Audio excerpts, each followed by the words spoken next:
Alright, and welcome now. We're now joining now on WDT Media TV for this special Sports Spectrum feature. We're here also live here on Roots FM 96.1. Today inside the Sports Spectrum. And indeed, we'll look at the Reggae Boys right now.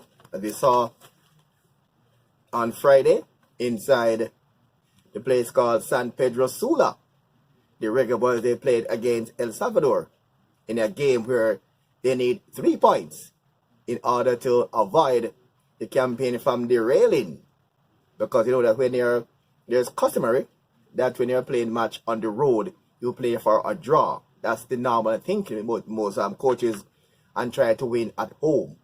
But that scenario, yeah, and that scenario does not go true to form right now for the Reggae Boys, because we played Costa Rica, no disrespect. Sorry, we played El Salvador, no disrespect. But the team right now, they're in their last 7 games. They have won only once, and they have scored 3 goals and 8 against. And Jamaica is currently in a spot of bother, so to speak, in the standings when they come on to the qualifiers, because Jamaica is currently in 6th at the moment. And we all know that we need to get 3 points from this game, at least 4 points from the 2 games, to at least avoid our campaign from derailing, come on to go into the World Cup. And you look at America and El Salvador, and America is the tougher of the 2. And I'm kind of worried as to why Whitmore would go to El Salvador, not to win the game, but trying to play it not to lose, knowing that you have a tough home assignment when you come on to the USA. All right, and I heard a fellow blogger, Ryan, all right? Ryan has been calling long before, calling from the Gold Cup for the sacking of Tappa Whitmore. And Ryan is upset that fellow bloggers did not join him in that call for Tappa sacking. And I say, Ryan, I heard your call. But right now, Ryan, I was saying to you one reason why I did not support your call. Not that because I think Tappa is doing a good job, no. Right? Just to be clear. Just to be clear. Right? But the only reason why, Ryan, I don't support your call publicly is because I am not sure if Tappa Whitmore has the final say when it comes to team selection for the Reggae Boys. Why I'm saying that is because I've known over the years in Jamaican football setup, from the Manning Cup to the Premier League to the national team, where the coaches don't have the final say. Two quick examples. I remember a Manning Cup coach said to me one time that he picked his Manning Cup squad. And after he named his squad and announced his squad, he was summoned to the office by his principal. And the principal said to him that, how come he left out this player? And he said, well, him don't come training, and there are guys, the team, who are far better than him. And the principal argument to him was that, the principal remark was that, well, you know that he might not be the best player in the team, and he's a hard worker. And the reason why I'm so concerned is because, you know, his parents are among the school donors. And when it comes to contribution to the school, the parents normally contribute to the school heavily. And a part of the trade-off that we would take your donation and then know that your son could be a part of the team and blah, blah, blah.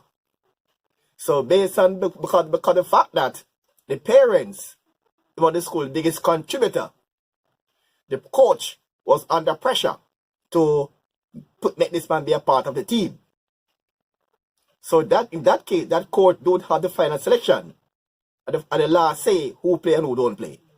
I remember another case now where another Premier League coach said to me that a club owner said to him that his family member was trying to get a scholarship to go overseas, a football scholarship.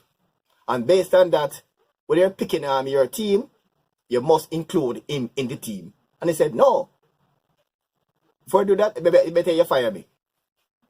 And I also remember on a national level, where a national coach picked his team for Jamaica. And when he submit his team to the authorities, they made changes. So, and to Ryan, that's the only reason why, up until this day, I'm yet to be convinced that Tappa Whitmore has the final say when it comes to team selection. All right, right. Hope that answers your question, Ryan. All right, and the game now. I still don't understand why Tappa Whitmore picked the team that he used in the game against El Salvador. He had Andre Blake in goal. He had Damian Lowe. He had Mariapa Kemar Lawrence. He had O'Neal Fisher, Anthony Grant, Javon Watson up front. He had Shamar Nicholson, Bobby Reed, and Kemar Roof. And the call was being made. What about Mikel Antonio? And again, the age-old question of playing a team and abandoning your midfield. It looked to me like Jamaica was playing 5-0-5 because they keep on kicking his long ball from the back up front, bypassing the middle of the field. So although on paper it said 4-3-3, but on the field it more look like 5-0-5 because Jamaica constantly abandoning the midfield, and I don't know why we keep on doing this. Every come the game we keep on abandoning the midfield. We don't know why Jamaica keep on doing that, but we need to fix that thing. Simoes also said that from 1998 that we need to make over 500 passes per game. Jamaica is yet to make 300 passes in one game.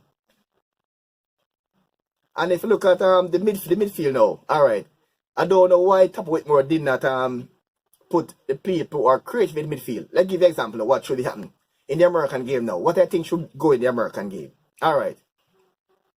The back defense is not bad, I would say. Mariapa and Lowe, they're a good combination. Damian and Taxi Lawrence. Mariapa, Damian Lowe, Taxi Lawrence, they are good at the back. No problem with that back there. That back. And O'Neal Fisher, not bad. But look here now. Where the problem lies now, we need to fix immediately is the middle. The midfield. It makes no sense to have good forwards and no midfield to supply the forwards. It makes no sense. We keep making this long ball to chase, total waste. We need to start that crap football and play real football now. And we have some midfielders who can do just that. All right, you have Anthony Grant, you have Raven Morrison, and you have Devon Williams. You have the persons we need. Anthony Grant is the man who can do the tackle in the middle. He's the one who can protect the back. He will tackle in the midfield and put less pressure, let less pressure go on the back four. You have Raven Morrison, who is the plug. He is the man now, is the link between the forward and the defense. The link. And you have Devon Williams, who will hold the ball and be creative. That's what we need in the middle. Why is it that Jamaica constantly bypassing the middle at all times? Just kicking the ball wild, kick the ball from back to front, expect the forward to create a miracle. We're very lucky with the 1-1 draw. I must add. Look here now. Tappa Whitmore have Mikel Antonio on the bench for I don't know why. It was when a player got injured. It's a forced change called Jamaica to score. The man came on in the minute 72 on the field of play. And he created a goal out of nothing. Get the ball almost the half line, beat two players, and the man single-handedly create a goal. It was saying it was a build-up and Jamaica score. The man single-handedly create a goal out of nothing. We're not seeing the Jamaican team putting passes together at the half line. We would pass together in our defensive third. Once the ball past the half line, everything go haywire. You cannot win games if you don't dominate your opponents. Put passes together. We don't dominate passes past the half line. Jamaican football team. And this thing we're gonna for quite a while now. We need to fix the problem with the Jamaica team. We need to get the midfield right. We have one of the best strikers in actually in Europe, in Mikel Antonio and Leon Bailey. But these two strikers can be effective when they have a midfield that can supply them. I think Jamaica, I think Whitmore is too defense-minded. And I want to ask Whitmore one serious question. If you went, to me, you went to El Salvador, not to win the game, but not to lose. You play to me not to lose. And if you have two teams right now, if you look at your stats now in the standings, America is up front now. America is actually one of the top teams in the league. America is going to the World Cup right now. America and Mexico are going to the World Cup, without a doubt. Those are the top two teams in CONCACAF. El Salvador is not one of the strongest teams right now. So if you went to El Salvador and played not to win, which team you plan to win against? That's the question. Which team you plan to win against? If you play against Costa Rica, if you went to El Salvador not to win, who you plan to win against? That is the question right now. And I said, Ryan, I heard your call, Ryan, I heard your call about Tappa Whitmore. But I'm saying no, I am not convinced that he have the final say when it comes to team selection. Because the team that I saw played against El Salvador, if I had the coach, I would not pick that team. Every blogger who I heard about this saying something wrong with the selection. And if a layman can see it, or a trade I cannot see it. That's my problem. The layman keep on seeing the problem. But the trained persons are not seeing it. Why? Why? That's my issue. That's why I'm convinced that I'm not convinced. That's why I say to you, I am not convinced that Tappa Whitmore had the final say when it comes to team selection. That's why I'm not quick to call for a sacking. That's the only reason why I'm not convinced that Tappa has the final say when it comes to team selection. Not convinced. Well, we're playing against America come Tuesday, right? And if you look at the standings now, it's not looking good for Jamaica. We have America come Tuesday, and in our backyard. And also remember that the office, I will say the quote unquote office, is no longer the fortress for Jamaica like in 1998. We used to win all the points. That's no longer a reality. That is in the past. In the past where we could expect to go on the road and get a point and win at home, those days are long gone. Because let me tell you this. In 1998, Jamaica had a field was inferior in 98. And I was there in 98 when there was a complaint about Jamaican field by the Canadians. And the argument was, do not fix the field because it's our advantage. What's happening now? We have players now who are playing on superior surface in Europe. So our inferior field is no longer an advantage. That's why the office is no longer a Jamaican fortress where we can win no longer. Because these players are world-class players from England and they're playing on top turf in Europe. So get that out of the way now. Alright. Jamaica now. Look at this now. Mexico. Last night Canada beat Costa Rica 1-0. Right? And that result helped in our favor. Honduras beat Panama. No, sorry. Panama came from behind to beat Honduras 3-2. And that game put pressure on Jamaica.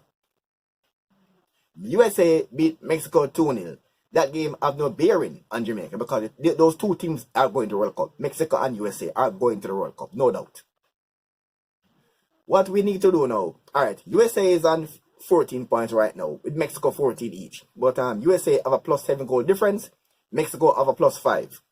Canada is in third with 13 points, alright? And Panama is next with 11. Costa Rica is on 6 points, but +2 goal difference. We are on 6 with 6 points with a +4. -4. Sorry. Costa Rica is -2. We have -2. And El Salvador of -5. And Honduras of a -3. If we didn't get the 3 points last night from as was expected from El Salvador. Will be up in we have an 8 point. We will be on 8 points, and will be in about 4th spot right now, fifth right now. 8 points ahead of Costa Rica, and just behind Panama. The 11 will be up in 5th, not in 6th. That'll be 1 place below the playoff. 1 place below the playoff right now would be. Should get that 3 points and be a place below the playoff right now. But guess what? We went to that game playing not to lose instead of going for all the 3 points. And I can't see as to why they plan to get a point from there and then plan to beat America at home. Which honestly, I'm not seeing that. If that happens, I'll be shocked and surprised. If that happens, if Jamaica beat America in the stadium Tuesday, I will be confused, bemused, and befuddled. If that happens. And that expected to happen. People say the ball round, yes, the ball is round, yes, but what? The ball is round in 1990. The ball was round in 98. It was round in El Salvador. It will be round in the American match. The ball is always round. The ball never square. So this is about the ball round. I don't bite. But trust me, we must start to control the midfield and stop using this long kick bypass the midfield, trying to find the forwards as if we're playing 5-0-5. That is Jamaica's main problem. Tappa is playing there with a midfield player. Now you can understand why Tappa don't have an eye to see creative midfield players. Tappa was a midfield genius in his playing days, So you cannot understand why Tappa cannot see midfield players with midfield creativity. I don't get it. So again, we need to get the midfield thing right. We need to get the midfield right. I'm not here to bash individual players. But the thing is this, I heard I see bloggers bashing individuals. I know I'm here to bash players. But I'm saying that most players, I don't know, every team now in the region, from America to Costa Rica, down to Honduras, you're getting their starting level right. Jamaica is still searching for that right combination at this late stage. We're halfway into the qualifiers, and we still don't find our starting level all now. We're still trying to search around for that. That's a big problem. So, and honestly, I had some hope of going to the World Cup, and that hope was dashed last night against El Salvador. It was dashed. I'm still having a little hope that we can qualify, but right now we have to win and hope that other teams win or lose to suit us. Like for instance, now we're playing America. We're playing America come Tuesday, right? And we have to hope that and also on Tuesday, Jamaica will play USA on Tuesday. Yes, all right. You know, Panama will play El Salvador. Those two teams are there. And Costa Rica will play Honduras. We don't have to hope for our sake that Costa Rica lose to Honduras. So come to a place that we have to get points and hope the other team win. That will suit us. That's what they come down to right now. Jamaica play USA, yes. Panama plays El Salvador. We have to hope that El Salvador can beat Panama. We have to hope that happens for our sake. Alright? Costa Rica play Honduras. We have to hope that Honduras can beat Costa Rica for our sake. So we're not spot now where we have to get some points and hope other teams get results that work in our favor. That's where we are now when it comes to football. So our destiny is not in our hands right now, because of what's happening with matches. The point last night was a disaster. We should get 3 points. Oh, I saw the thing. I was saying on here earlier that USA and El Salvador, 4 points from these 2 games would be a good look. 4 points. But right now, we can get 2 or 1. We get 1 already. And that could be the only one from these 2 games. And it puts us in a chance now to the campaign be further derailed. Right now, the train now on the track is heading like it want to run off the rail right now. It's not off yet, But we need to start winning some games. Must stop go to matches and play not to lose. Must go and play to win. No other way. We have to play to win. And stop playing not to lose. If we don't do that right now and fix the midfield, the train will be off the rail permanently. That's how I see it. All right.